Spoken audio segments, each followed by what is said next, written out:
Hello, it's Ollie here at the Crafty Whisk, and I'm so grateful that you could join me today. Today we're going to be exploring fractured cards. Now, when I used to do this many moons ago, it was known by various other names. There was stained glass technique, patchwork technique, and nowadays it's called fractured technique or faux shutter technique. It's really effective and really simple. You can do it with a few different shapes, which I'm going to show you today. Traditionally, it is generally only done in square, which we make into a diamond because it's the easiest, but I will go through and show you a couple of other ones as well. So the first one I'm doing is going to be a masculine theme, and the paper I got was out of this Kaiser Craft paper pad called Factory 42, and it's really good for doing masculine cards. There's some really nice papers in there. It also comes with some tags and some borders as well. So the paper I chose is like Gears and Cogs. It's quite down the steampunk alley, which I love, and I'll be putting it onto a craft coloured card. So the first thing we do is we need to cut 4 1/4-inch strips. Now these strips are best if they are in the colour of our base or our card panel. So even though I'm going to be putting it on a craft coloured card, this panel is the same size as the card. So it's important these strips are the same colour as that. And then this I've just cut 1/4 inch smaller on all 4 sides. And the square is 2 inches, and then I've just made another square which is 1 3/4 square to pop the sentiment on, and then when that gets layered on like so, I do have a nice little border. Now I will be doing a little bit more to that just in with the the steampunk theme.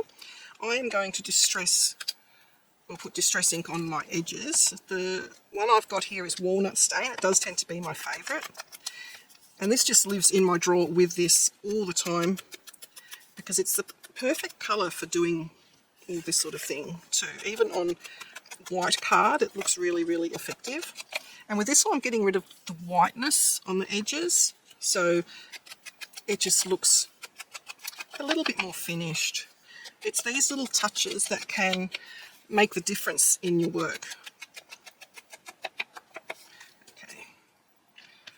That's that, put that over there. So the first thing we do is attach this one down. You can use tape runner, glue, any of that sort of thing. I'm just going to use glue today because it's here next to me. And I do prefer glue for a lot of applications because it does give you a chance to manoeuvre things around if you don't get it on in the right spot straight away. That looks pretty good. It's hard to see from the angle I'm sitting at here, but I think that looks pretty good. Give it a good burnish. And then we're going to attach the little square to the big square.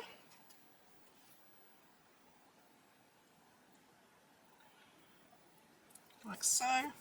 Now I am using the My Sweet Petunia glue gun. A few of you have been asking where I got this. Now I'm in Australia, so shipping from America is it's expensive, but we have a lovely lady here. Her shop is Dawn Lewis Imagery. She's in New South Wales. She can pretty much get anything we want from a lot of the American suppliers, so I purchased that through Dawn Lewis Imagery, for those of you that are in Australia. Right, this traditionally is sort of centered left and right and then a little bit up on the card. But you can put it wherever you like. If you prefer it to be down here, if you've got like a nice scene on your pattern paper, you can put it down there, you can put it up here, you can put it wherever you like. I will show you the traditional way with this one. So with this, I'm just basically going to use my mat and get my center points. So I'm just centering it top and bottom and left and right as best as I can. And then I'm just going to pop glue on this just in case I get it down not exactly where I want it. And I'm going to try and center it through the top and bottom and across there. It doesn't really, I probably could go up a little bit actually. There we go. I'll just see if those points are relatively straight. That's pretty good actually. I'm pretty happy with that. So I'm just going to press that down. It's no big deal if it is a bit crooked. Now with these 1/4 inch strips, they are going to run along the edge of a dark brown square. And we need to start right at the very edge there. Now to do this, liquid glue is going to be your friend because you can shuffle it around. But another trick is just to lay down another one of those black strips and put it against that one there. There's no adhesive on it, it's just lying there. And then that one you can then just butt straight up. So I'll do that. This has got to be the easiest way of doing this card. There is lots of other ways out there where they die cut in and out of the different layers. To me, that's a lot of work to get the exact same look. A little bit too much glue, just wipe that off. Then I can remove that strip because that one is down where it needs to be. Then the next strip goes down here, and I need to put glue on pretty much most of that strip.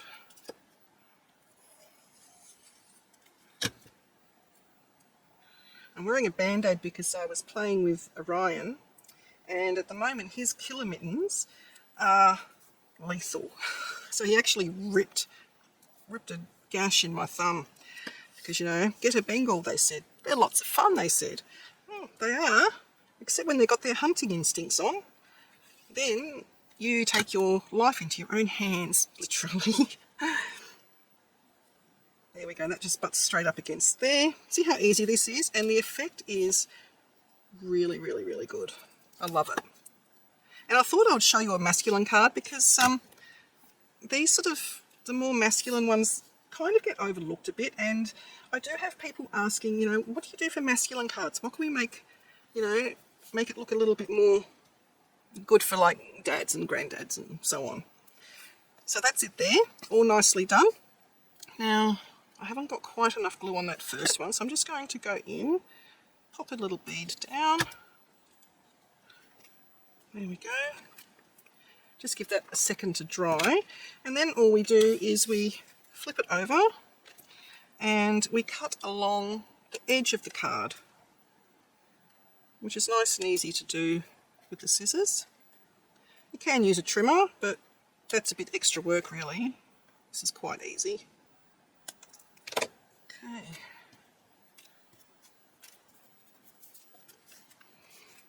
So there we go, there's that one. Now I'm going to mount it onto my base card. So you can use, again, tape runner, liquid adhesive, double-sided tape, whatever you fancy.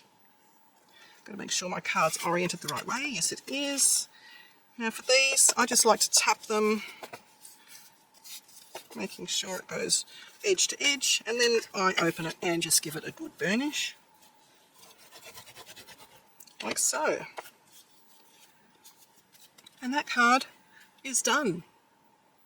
I don't think I need to put any embellishments on that. I think that is perfect the way it is. So the next one I'll show you is just using a different shape. So I'm going to go for a rectangle. And I'm going to show you a little bit of a different technique with this one as well. So my base card is going to be white. My card panel is going to be black. Then I have this lovely paper. I love this paper pad. I really should have bought another one. It's from Echo Park and it's called Be Happy. It's adorable. It's really, really good. I love it. And then this is going to be a horizontal card like so. And from the paper pad, they had a Happy Bee Day and there was some honeycomb paper, so I've just cut those. The Be Happy sentiment was 1 inch by 3 inches, so the base paper I have cut to 3 1/4 by 1 1/4. So the rectangle can be any size you want, as long as it sort of, you know, fits well on the card, and then for your black strips to look pretty good. I tend to do a dry fit before I stick anything down so that I know that my sizing is all what I want it to be. So this time I have put double-sided tape on the back of my black cardstock. So I just need to cut that into 1/4 inch strips. This is instead of using liquid adhesive.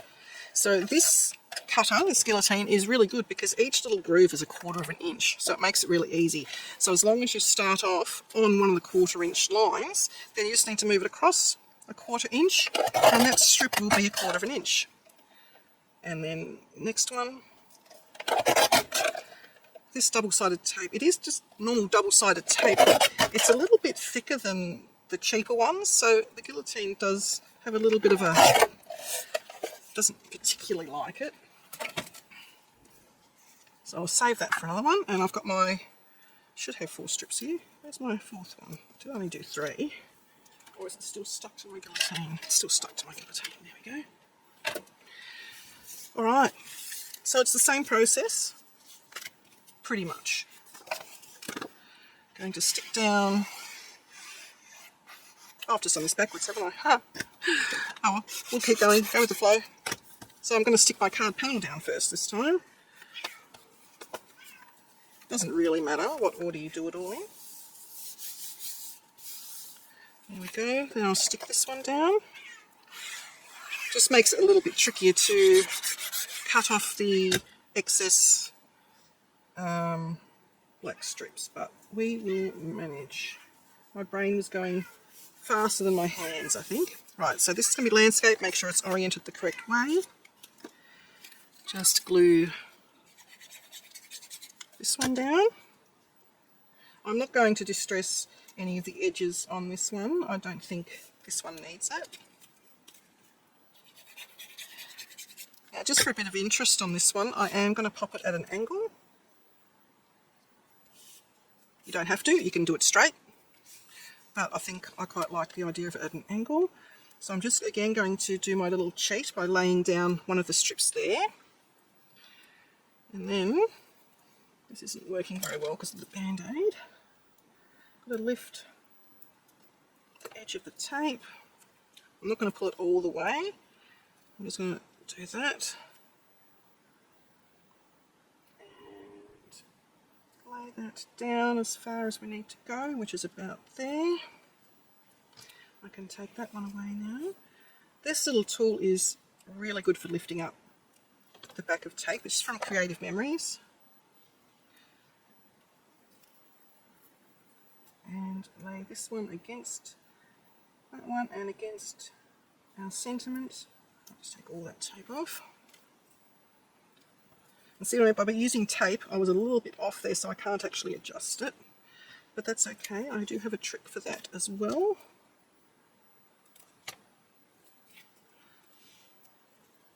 Next one.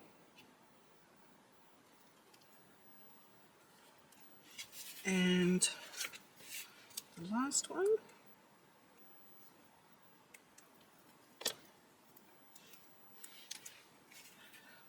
Right up against there. Okay, now we can trim off the excess very carefully because I've already popped it onto the card. And I'll just chop that bit off and I can save that bit.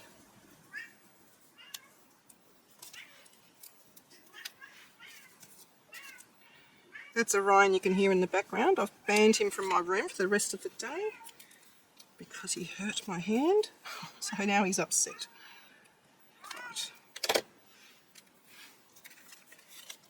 if you have any excess of the white card, like I do there, you just need to grab a longer pair of scissors and just go down your card panel. That just happens if the scoring and folding wasn't quite accurate. You can be like not even a millimetre off and you can see it. Now for that bit that I missed there, all you need to do is grab a black pen, a Sharpie or something, and just run down there and you wouldn't even know. And there you go, that's the second card. So we've got the diamond or the square version, we've got the rectangle version. Now I'm going to show you a completely different shape, and this is probably more an intermediate one. Those other ones are beginners. This one's more an intermediate. It is a little bit trickier, but it's not impossible. It's really pretty. I'm using hexagons. So the dies that I'm using is just a hexagon nesting set. This one's a Bullet Hexagon by Finder Trading. Hero Arts, Spellbinders, they've all got these sort of nesting sets. I'm also using the Love and Shadow from Gina K Designs. It's a lovely flourished heart. And the paper pad I'm using is a really old one from Kaiser Craft called Made with Love, and it's just got lots of hearts and things like that. I've had this for, I think 20 years, so they probably don't make that one anymore, but this one's just sort of more for, could be for Valentine's Day, it could even be for Mother's Day actually, because the paper I'm using it's pink, and then it's got like red foiled love all over it. Now, because I'm using a hexagon, I have chosen to go with a 6x6 card. So it's a square card. So I've got my card base. This time I'm putting that over there so that I don't do that first.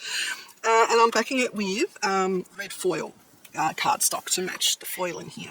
So I'm just going to adhere this panel down.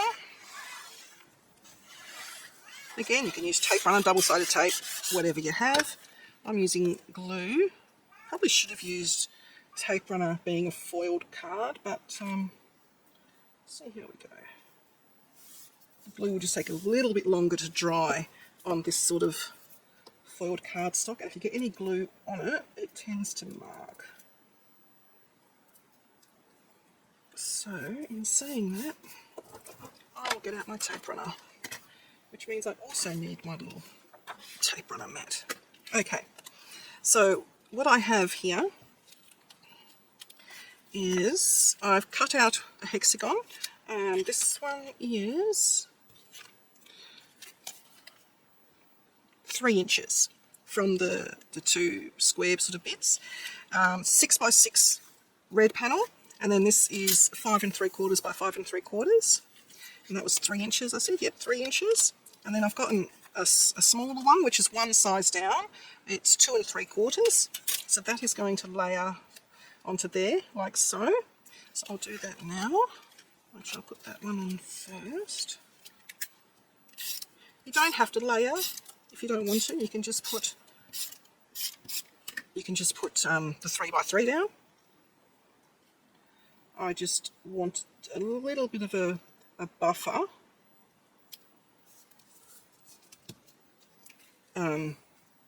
between everything, and it also makes me doing my strips a little bit easier. So again, I have put double-sided tape on the back of this foil. So I don't really like using glue on foil.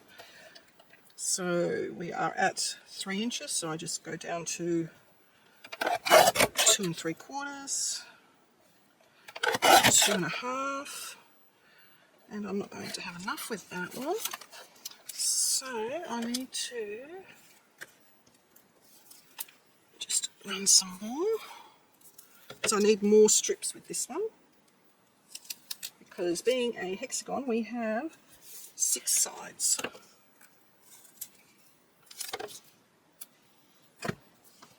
There we go, it's easily fixed.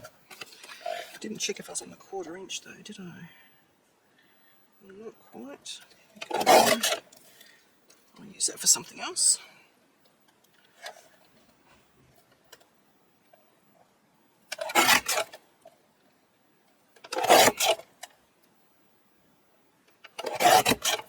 It's 1, 2, 3, 4, 5. I need one more, and I've run out of tape, so I'll just use a little bit more. Thought I had all this prepped, guys. Sorry. I forgot that I needed 6 strips, not 4. One more. Like so. Okay, that can go over there. Alright. Now we need to decide where we want this to go. I think I'm just going to go pretty central. I'll just use the tape runner. For tape runners, I do like the dot liner. My favourite of all time is the Tombow Mono Air. I love that one. But this one gives you a little bit of time to readjust. So it's a nice one. Right, this one I do want to get on straight. So I'll just get my T-ruler. And I want to go kind of central. That looks okay. Put that there. Alright, now the strips, This is where it gets a little bit trickier. You need to have a pencil and a pair of scissors. And what we are going to do, again, we're going to use our little trick of laying one down, not adhering it at this stage. But can you see where they join? It's not a straight cut. I'm going to have to do an angle cut. And I'm actually going to go on top of the red that I've already got there. It just made it a little bit easier for me to work it out. So I'm just going to grab my pencil and I'm going to start at that corner there and then just draw a line where I need to cut. It's really hard to see on the foil, but I can see it. Just give it a dry fit, make sure, yep, that looks pretty good. So again, I'm going to take the tape off. This is where I probably would suggest using glue if you're not confident, especially because we're not using black now, so we can't do that texture trick. So I'm going to lay that down there, and then I'm going to butt that one right up. And the only reason I'm not using glue is because if you get any glue on top of the foil, it does mark, and I didn't want it to mark. So yes, I have made my life a little bit more difficult, but it's all about the end result, isn't it? How we want it to look at the end. So again, I'm just going to draw that line along where it's going to meet and cut it. Do a dry fit. Yes, that's good.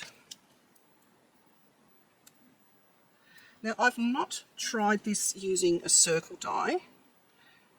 I would imagine you could do it, but you would probably have to cut it really thin where you want it to sort of meet at the circle.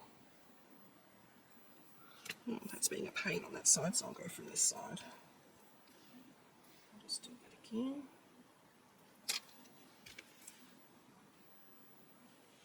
So any of your more straight-lined shapes would work easier. So again, just butt that right up against that one and against this edge. And repeat. I might just fast forward this bit, but you kind of get the idea now, I think.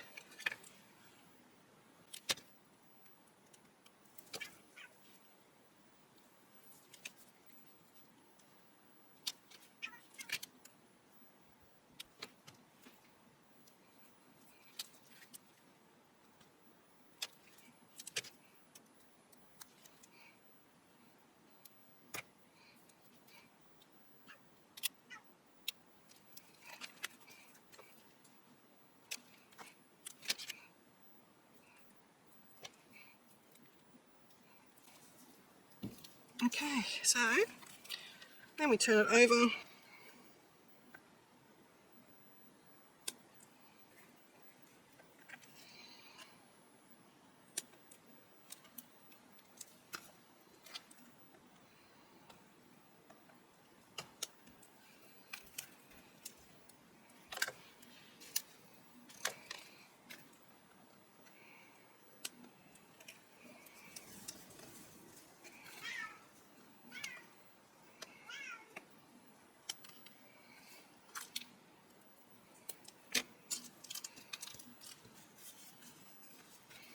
Okay, so there's our panel there so far.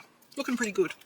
So the Gina K dies, I've cut the shadow out of vellum and I've cut the love out of the metallic. Now this is very thin, so you can use liquid glue, you can use tape runner if you like. I'm actually going to, I'm hoping it will fit. Actually it won't fit, so normally with the really fine ones I'll just use my Xyron, but that's okay, it's not going to fit. What I might do, I'll show you how to use the tape runner on this sort of thing. So you do need to use a non-stick mat underneath because the tape runner will get onto the back of the mat here. So it's just a matter of slow and steady and trying to catch all the fiddly little bits. and the excess tape runner will end up on your mat. And try not to move the die around. I know it's really hard. And it is fragile. You just need to do one more spot. There we go. And all the excesses on there just come off straight away. And then we can put it onto the vellum. Normally I would use like glue, but because it's going onto vellum, I didn't want the glue seeping out and then being noticeable on the vellum. So there you go, it's nicely onto the vellum there. And then that I'm just going to pop straight down onto there. This bit you do need to use glue, so you just need to be really careful where we put it. We don't really want it to be visible, so we're just going to go on the bits of white that we can see, which is the die cut, and I'm just doing dots. I'm not doing a line, and anywhere it's a bit too thick I'm actually going to run over it with my finger. And I'm applying very, very little pressure to this little glue gun. So it's a bit thick there and there. I am going to get a bit on the vellum, I think. Don't think I'm going to escape that fate today. Where is my reverse tweezers? They were here somewhere, I can't find them now. So I'm just going to use all ones. Pick it up. Sort of centre it where you want it to go.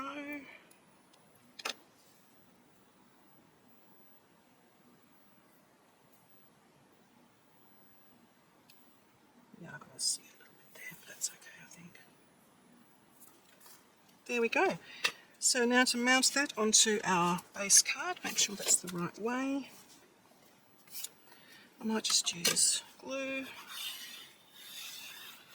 I find glue gives you the longest hold, which is why I tend to use it a lot. It stands up to the test of time. So again, put that on there and just shuffle it into place.